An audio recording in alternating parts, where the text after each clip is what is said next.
Hey guys, I'm actually filming a video that's not like a review or something, and I feel like I haven't done something like this in a really long time. But I wanted to talk about something that I kind of have been thinking about a bit, and I noticed it a while ago, but it's been on my mind, and that's that I think a lot of the time I tend to like kind of couples in a series that aren't like the main couple, and like I would consider the main couple to be like the main character and whoever the main character is with. But sometimes I feel like even as the fandom as a whole, like other couples become like the big couples in the series, and I find that interesting. The first time I actually noticed this was like 2 years ago with the Mortal Instruments, and kind of how like I don't know, because okay, there are like three big couples in the Mortal Instruments, right? You have like Clace, which is Clary and Jace, and Malik, which is Magnus and Alec, and Sizzy, which is Simon and Izzy. And like Clary is the main character, so I would consider Clace to be like the main couple, and I mean they are like in the books, even though the other two are like a big part of the story too.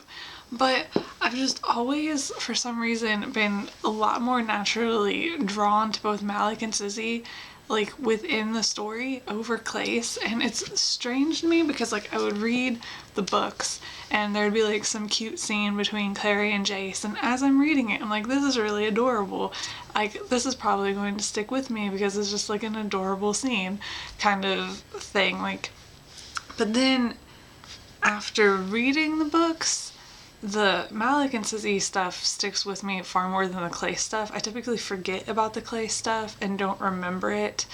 And like I'll have to go back to the book to like see something, and it just doesn't stick in my mind as much as the other couples do. And I've never really gotten why that is, because my reaction when I'm actually reading the books is about equal for all the couples. And I've never really been able to figure out why, but it kind of struck me. And then I kind of feel like the fandom as a whole does that too, and I can't decide, because that could very well be because of like who I like follow in the fandom on like social media and whatnot. So what I see is more Malik and Sizzy focused because I just follow those shippers, but I see way less Clace stuff, and I've just found that interesting because I'm not really sure why that's the case.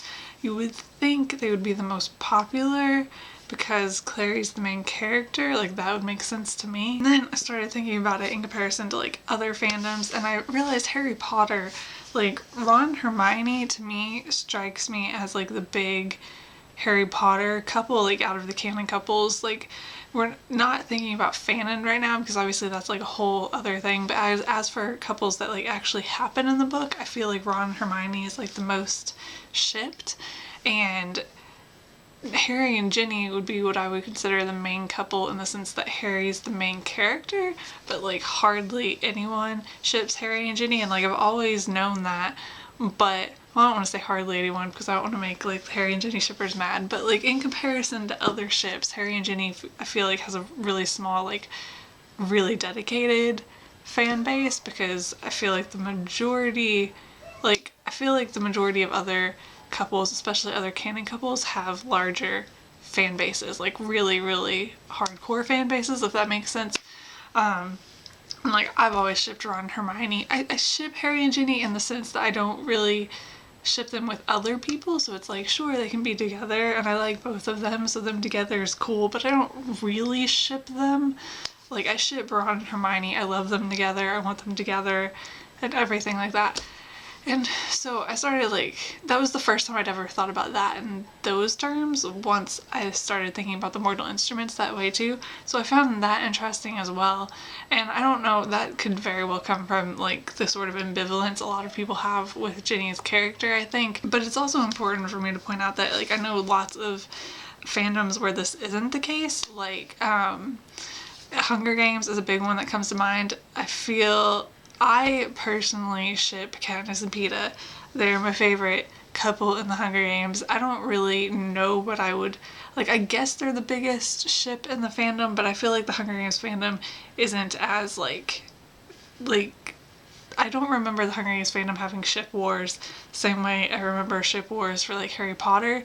And like I just, for some reason it's never like I know that there is shipping and everything, and I've like been involved with it, but I feel like Everlark's probably like the biggest one, just because I don't feel like there's ever been much like tension between shippers. Like I've never noticed it that much because I don't know what I'm saying, but that one would definitely be a fandom where I haven't really seen this thing where there's like a secondary couple that's bigger than the main couple. And like going into TV shows, Avatar: The Last Airbender, personally I ship Aang and Katara a lot, but I know that I wouldn't necessarily call them the most popular canon ship either, because I feel like they're kind of equal, which is also a bit different.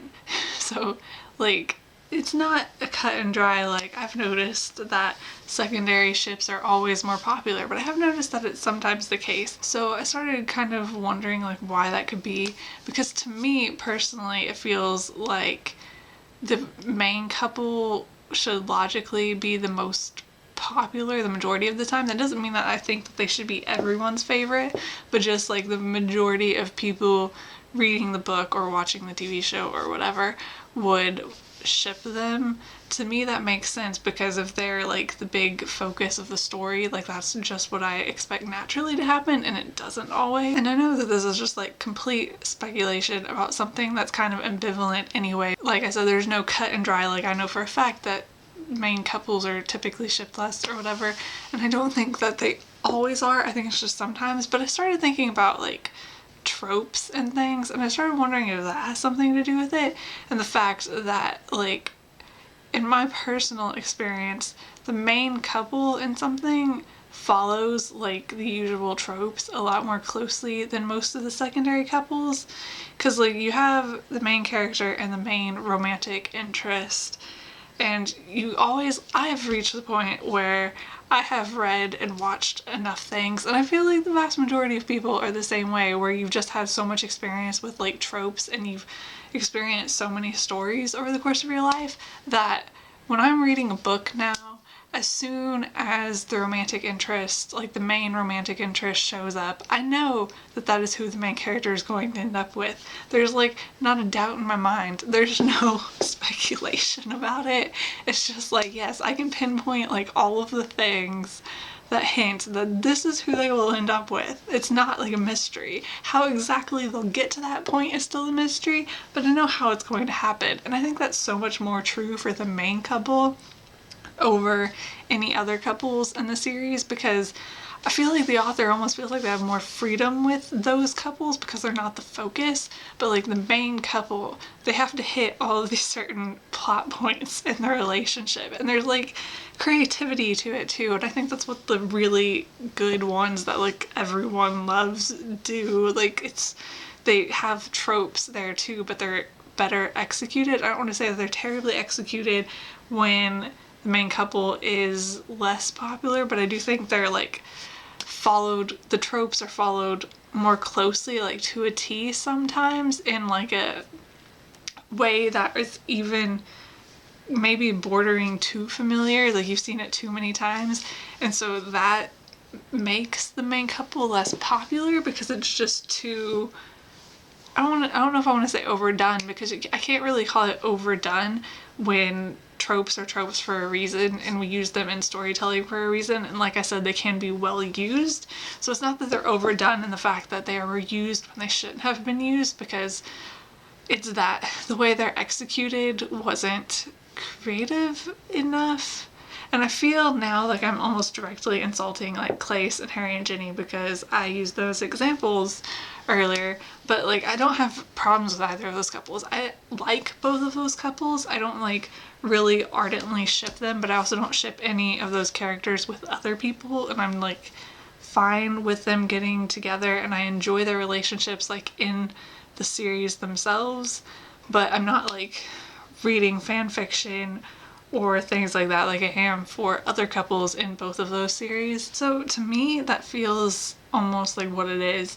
Like it just, I mean, aside from tropes, there can also be the possibility that it's just not well developed or whatever for the couple. Not specifically the 2 instances I mentioned, but in other instances. But I do really feel like tropes have a lot to do with it. I feel like tropes have like everything to do with storytelling in so many different ways. But I just feel like, and the older I get, and therefore the more like stories, I'm just gonna use the word stories because this applies to like books, movies, TV shows, everything. The more I experience like different types of stories and read more and more and watch more and more and everything like that and see the same thing like done over and over, it is really easy to guess what's going to happen so much of the time, and it's really, really hard for me to read a romance story that surprises me anymore.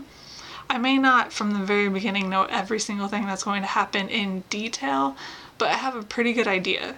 I can tell if there's going to be a love triangle from like early on, like as soon as all 3 characters are introduced, you know, and you know which one the like character in the middle of the love triangle is going to end up with, and it's just all really obvious. And so I feel like how that's executed becomes extremely important, and it's always extremely important. And I feel like sometimes if it fails, like if you fail to execute the tropes in like a way that keeps people's attention because they've experienced the same thing so many times, that's when the like other couples in the series get more attention. It's not so much that the writer can't like write a relationship because their other couples are like, other people are enjoying the other couples more, but I almost feel like there's pressure to make the main couple into like a certain thing, like for their relationship to take a certain path, and that